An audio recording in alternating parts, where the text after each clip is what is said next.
Hello, second grade. It's Mrs. Pecora here again, back to read Mrs. Patty is Batty.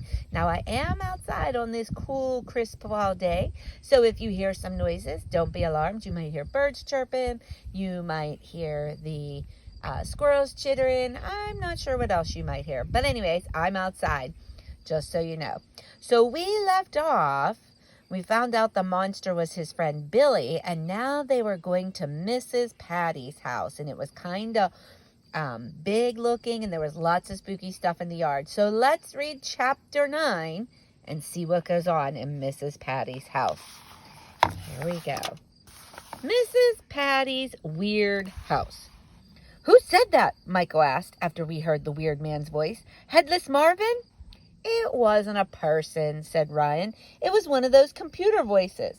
"Let's get out of here," Emily said, "before it's too late." She sounded like she was about to cry as usual. I wanted to cry too, but I didn't want to look like a baby.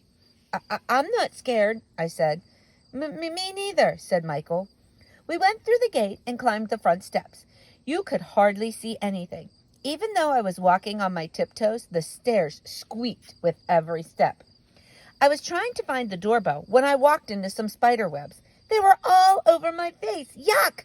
Then I put my foot in something. It was stuck. I couldn't get it out. Ah! I screamed, shaking my foot.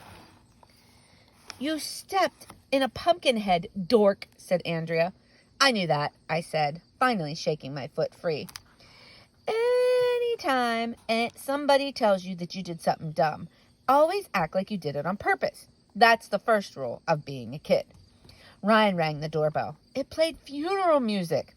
I was hoping that nobody would be home, but soon we heard footsteps, and the front door slowly creaked open. I held my breath. It was Mrs. Patty. She was still dressed in her witch costume. At least she didn't have an axe. "Ah," she said in a scary voice. "My last group of trick-or-treaters is finally here."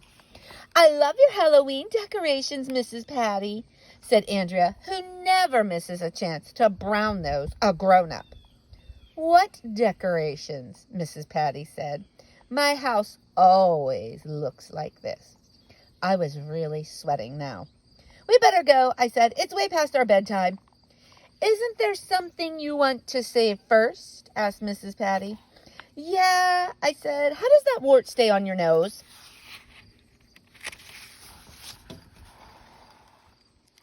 "You're supposed to say trick or treat," said Mrs. Patty. "Oh," we all said. "Trick or treat."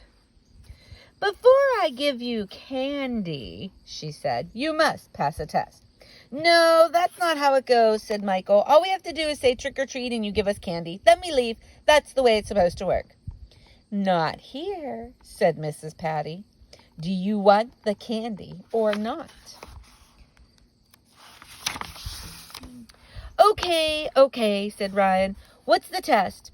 "If you go trick-or-treating," said Mrs. Patty, "and they give out Twix bars at 10 houses, and Nestle Crunch bars at 5 houses, and Baby Ruth bars at 7 houses, how many candy bars will you have altogether?" Hey, that was totally not fair. Mrs. Patty was trying to turn trick-or-treating into math class. All day long we had to learn reading and writing and math. My brain is tired after school. I shouldn't have to do more schoolwork. Mrs. Patty isn't even a math teacher. She's a secretary. 22, Andrea answered right away. "You'll have 22 candy bars altogether." "That is correct," Mrs. Patty said as she turned around. "Come in. The candy is down in the basement." "Down in the basement? Why couldn't she just keep a bowl of candy in the front hallway like normal people? Mrs. Patty is Batty." I didn't want to go down in Mrs. Patty's basement. I didn't want to see her husband's head in a bucket down there. It figured that Andrea had to be so good at math. If it weren't for her, we could have left.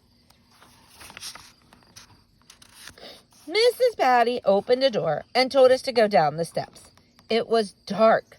I could hardly see anything except some skulls on the walls with candles inside them. When we got to the bottom, we had to walk through a winding hallway.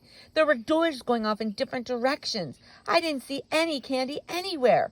We weren't sure which way to go. We're lost, Andrea said. Ouch, said Emily. I hit my head on something. Let's turn around and make a run for it, I said, before it's too late. I'm scared, said Michael. I think I'm going to pee my pants, said Ryan. If I die, Andrea told Emily, you can have my candy. You're a true friend, said Emily. You can have my candy if I die. I wish they would both die. I didn't even care if I got their candy or not. We came to the end of the hallway. There was a door. A sign on the door said, candy in here. I put my hand on the doorknob. Don't open that door, Michael said, just as I was about to turn the doorknob. Why not? I asked. In horror movies, Michael explained, whenever somebody opens a door, a crazy guy wearing a mask leaps out with an axe or something. Don't be silly, Ryan said. Open the door, AJ. We'll get the candy and get out of here. I looked at Ryan. Emily looked at Andrea. Michael looked at me. I didn't know what to say. I didn't know what to do. I had to think fast, so I turned the doorknob. Do you want to know what was behind the door? Well, I'm not going to tell you. All right, boys and girls, we're going to stop there for now. And stay tuned for tomorrow for the conclusion of Mrs. Patty is Batty.